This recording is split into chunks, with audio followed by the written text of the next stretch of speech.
Hi, welcome. My name's Joel Tillier and I'm Head of Talent Acquisition for Charles Hunter Associates. I'm joined here today by Luke Longman. He's one of our newest members of Charles Hunter. He joined us in August this year on the social work temp team. So Luke, if you could just introduce yourself, that would be great. Yeah, so hi guys, as Joel said, my name's Luke Longman. Been working in recruitment for about 3 years now, and most recently just joined Charles Hunter Associates. I've been working here for the past 4 months, working in the social work local market and covering the Midlands, North East and North West, and I'm loving every minute of it. Nice. So I'm going to spend some time getting to know Luke a little bit more, ask him a few questions about how he's found the market, how he's coping through a difficult year that has been 2020, and some of the keys to his early success within the business. So I suppose for me, Luke, first off, I'm interested to know what attracted you about joining Charles Hunter Associates? This is quite an easy answer, really. So, culture is a huge factor in my eyes in not just joining a recruitment agency, but any business, really. The culture at Charles Hunter is amazing. You know, the buzz, the team ethos, and all the management are approachable. And that's why I think it makes it such an attractive place to work.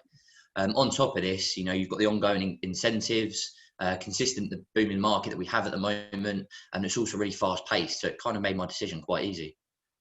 Yeah, great. And I think, like I said, I have said to you previously, the feeling was very mutual. We were very much attracted to you joining our business, coming from an IT market and moving into social work from that fast-paced, ever-changing market that you were in. It was a sort of a match made in heaven for you to come and join the business. So, coming from that IT background, then. How have you found adapting to the market in social work? Well, I had a very passionate interest and distinct amount of knowledge within the IT market. And moving into a new market can have its challenges, and especially one that is completely different to the one that you're used to. But having worked, in my eyes, in one of the most evolving industries out there, I had to kind of use what I'd learned from my first day in recruitment, which is to learn your market quickly and fast. I believe if you become a specialist in your market, then recruitment becomes a lot more enjoyable. Some may say easier, but in the social work market, the clients and candidates are really approachable, and it's such a candidate-driven market out there at the moment, and there's so many jobs. So it makes it kind of a dream when you get a good candidate because you're going to place them. And also, once you understand the different teams, the roles, and the kind of certain procedures and legislation within social work, isn't much more of the market to learn. So it's becoming very, very easy for me to adapt. And then finally, I would say there's 3 things that you have to do really when adapting to a new market. And, I think number 1 is listen. Number 2 is ask questions. I don't think there's a stupid question. And 3, use your candidates and clients as what I like to call knowledge sponges. So soak up and squeeze as much information as you can out of them, and this will only help you to develop and improve. Yeah, definitely some good tips there with regards to adapting to a new market, and also really interesting what you said about the difference between social work and IT.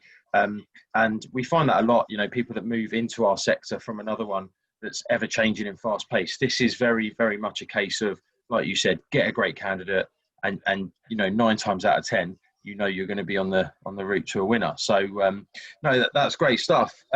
You've had a very successful start to life here at Charles Hunter, which has been great for us, but also great for you. What's been the key to your success so far?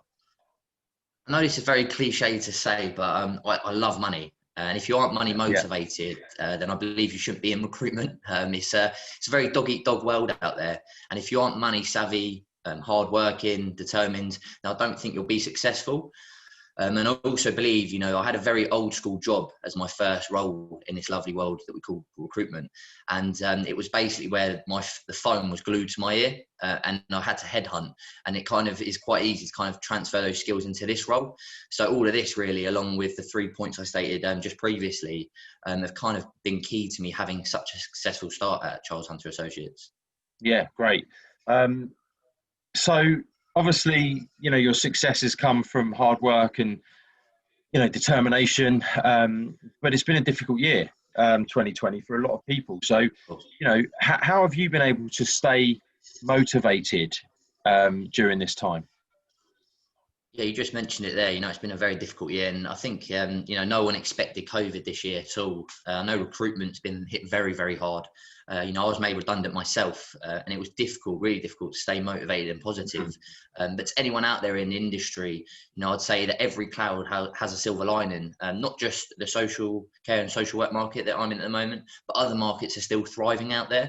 So I believe that to stay motivated and positive, you have to be open to new challenges and ventures, as well as being adaptable. And things will happen, and once they do, just ride that wave.